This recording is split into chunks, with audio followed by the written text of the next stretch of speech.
Hello dear students, welcome back to my channel. बच्चों, आज हम करेंगे मुहावरे। ये आपके सिलेबस का एक पार्ट है और इसमें से भी आपके 2 या 3 प्रश्न आते हैं जिसके आपको मिलते हैं 3 नंबर।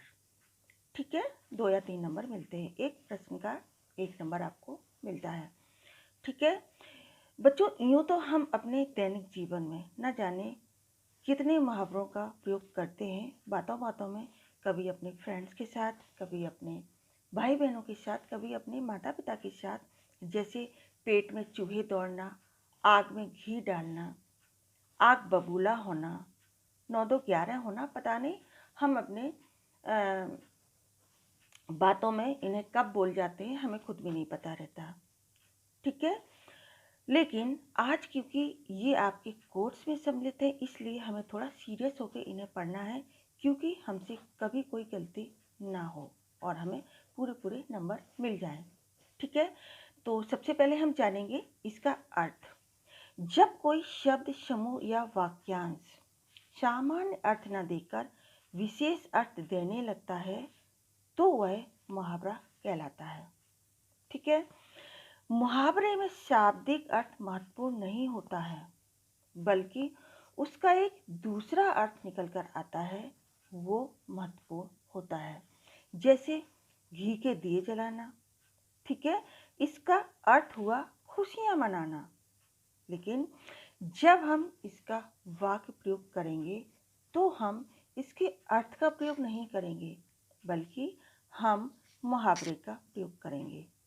लेकिन जो हम प्रयोग करेंगे उसका अर्थ ऐसा होना चाहिए, उसका अर्थ ऐसा निकलना चाहिए, भाव स्पष्ट होना चाहिए, जिससे पता चले कि घी के दिए जलाने का मेन उद्देश्य क्या है। ठीक है, तो इसका बाकी प्रयोग हम कुछ इस तरह से बना सकते हैं कि जब भगवान राम लंका से विजय प्राप्त करके लौटे थे तो अयोध्या वासियों ने घी के दिए जलाकर उनका स्वागत किया था। वाक्य थोड़ा बड़ा है, इसे आप छोटा करके लिख सकते हैं। नेक्स्ट, 9 2 11 होना, इसका अर्थ हुआ भाग जाना।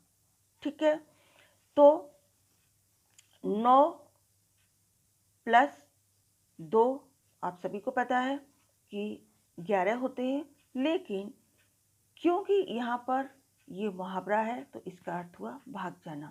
और इसका वाक्य प्रयोग कुछ इस तरह से बनेगा कि पुलिस को देखकर चोर 9 2 11 हो गए। ठीक है, यानी कि आपको वाक्य प्रयोग इस तरह से करना है कि उसका अर्थ स्पष्ट होना चाहिए। ठीक है, अब हम देखेंगे कुछ ऐसे ही महत्वपूर्ण मुहावरे और उनका अर्थ प्लस वाक्य प्रयोग। ठीक है, तो अपने पैरों पर खड़े होना, इसका अर्थ हुआ स्वावलंबी होना या आत्मनिर्भर बनना या होना, जिसे इंग्लिश में हम इंडिपेंडेंट कहते हैं। ठीक है, तो इसका वाक्य प्रयोग कुछ इस तरह से बनेगा। मेरे माता पिता मुझे अपने पैरों पर खड़े होते देखना चाहते हैं। ठीक है, यहाँ पर कुछ ये इस तरह से मुहावरा बना ये। ठीक है, नेक्स्ट आता है आँख चुरा लेना। इट मीन्स अनदेखा करना। इसका वाक्य प्रयोग, वह मुझे बाजार में मिला पर उसने मुझसे आंखें चुरा ली। ठीक है, इसका वाक्य प्रयोग कुछ इस तरह से बनेगा। नेक्स्ट आता है आग बबूला होना, बहुत क्रोध करना। ठीक है, विद्यार्थियों को शोर करते देख अध्यापक आग बबूला हो गया। विद्यार्थियों को शोर करते देख अध्यापक आग बबूला हो गया। कभी कभी पेरेंट्स भी आग बबूला हो जाते हैं जब वो अपने बच्चों को बहुत ज़्यादा शोर करते देखते हैं तो। ठीक है, तो आप कैसे भी लिख सकते हैं। नेक्स्ट आता है ऊंट के मुंह में जीरा। ठीक है, अर्थ अपर्याप्त या बहुत कम वस्तु। ठीक है, इतने विशाल हाथी के लिए 2 दर्जन केले ऊंट के मुंह में जीरा के समान है। ठीक है, नेक्स्ट आता है चेहरे पर हवाइयाँ उड़ना। इट मीन्स घबरा जाना। राम नकल कर रहा था। अचानक अध्यापक को पीछे खड़ा देख उसके चेहरे पर हवाइयाँ उड़ने लगीं। ठीक है। नेक्स्ट आता है जान हथेली पर रखना, यानी प्राणों की परवाह न करना। ठीक है, वेरी सिंपल। सैनिक जान हथेली पर रखकर देश की सेवा करते हैं। ठीक है, या फिर इसका आप कुछ इस तरह से भी बना सकते हैं, जैसे कि हम किसी की हेल्प करते हैं, किसी की मदद करते हैं। कभी कोई ऐसी सिचुएशन आ जाती है कि हमें अपनी जान की परवाह किए बिना उसकी हेल्प करनी होती है, तो आप कोई भी वाक्य बना सकते हैं। नेक्स्ट आता है दांतों पसीना, बहुत परेशानी उठाना। ये आपके लेसन में से है। माँ बाप को बच्चों की परवरिश में दांतों पसीना आ जाता है, खासकर आज की महंगाई के ज़माने में। ठीक है। नेक्स्ट आता है वे सिर पैर की बातें करना, यानी व्यर्थ की बातें। ठीक है, वे सिर पैर की बातें मतलब व्यर्थ की बातें, फिजूल की बातें जिनका कोई अर्थ मीनिंग निकल कर नहीं आता है। तो इसका आप बना सकते हैं कि प्लीज़ मुझे पढ़ने दो, इस तरह बिना सिर पैर की बातें मत करो। खासकर ऐसा होता है जब पढ़ने वाले बच्चे होते हैं क्लास में, कक्षा में, और कुछ बच्चे, एक या दो बच्चे ऐसे ज़रूर होते हैं जो इस तरह की बातें करते हैं और डिस्टर्ब करते हैं, तो आप उस समय ये मुहावरा बोल सकते हो। नेक्स्ट आता है जहर लगना, यानी बुरा लगना। बड़े भाई साहब की बातें लेखक को जहर के समान लगती थीं।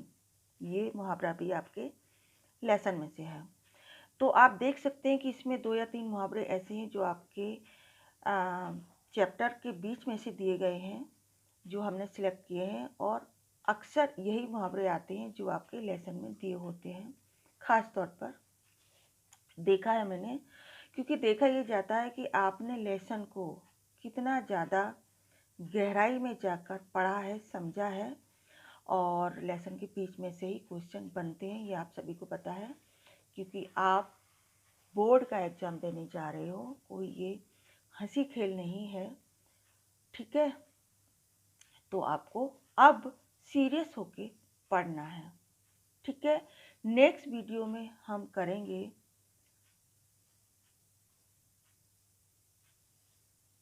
कुछ और महत्वपूर्ण मुहावरे जो आपसे कुछ डिफरेंट तरीके से पूछे जाते हैं।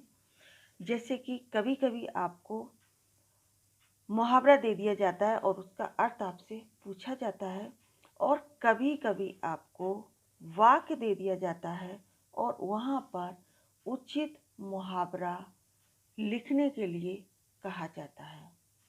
ठीक है, तब आपके लिए थोड़ा डिफ़िकल्ट हो जाता है। ठीक है, तो नेक्स्ट वीडियो में हम कुछ ऐसे ही प्रश्नों को हल करेंगे। तब तक के लिए थैंक्स फॉर वॉचिंग।